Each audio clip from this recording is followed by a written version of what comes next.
достар, каналыма қош келдіңіздер. Бүгін сіздерге өте дәмді жасалуы бауырсақ рецептісімен бөлісемін. Ең алдымен каналыма тіркеліңіздер.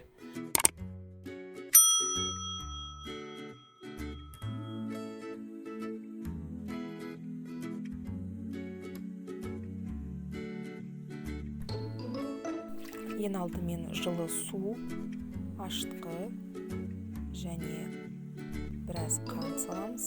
Ұнды салып, араластырып, 15 минутқа қоямыз көтерілгенше.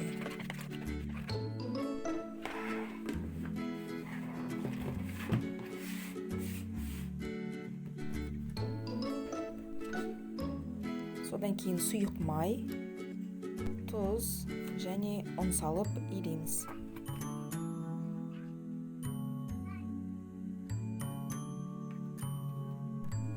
Ұнды көп мөлшерде салып қойсаңыз, біраз су құйып жіберсеңіз болады. Қамырымызды тым тығыз немесе бос қып илемейміз, орташа жұмсақ болуы қажет.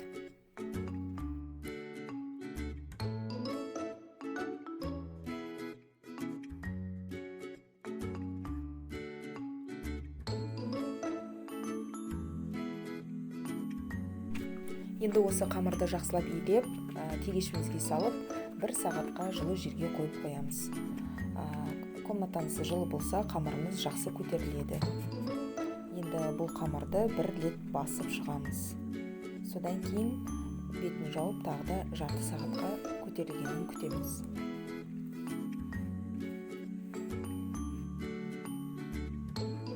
Енді қамырымыз көтерілді, сұйық майды қолға жағып, қамырымызды илеп, жайып шығамыз.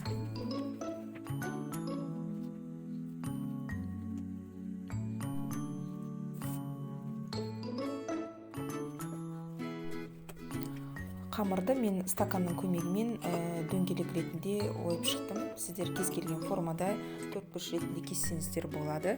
Енді осы қамырды орамалға жайып, бетін жауып 15 минутқа қоямыз.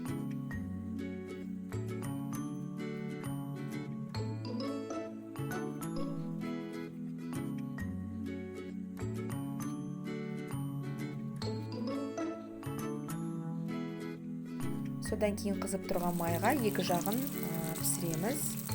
Бауырсағымыз өте дәмді, жұмсақ болып шығады. Менің рецептіме міндетті түрде жасап көріңіздер. Каналыма тіркеліп лайк басыңыздар. Астарыңыз дәмді болсын. Сау болыңыздар.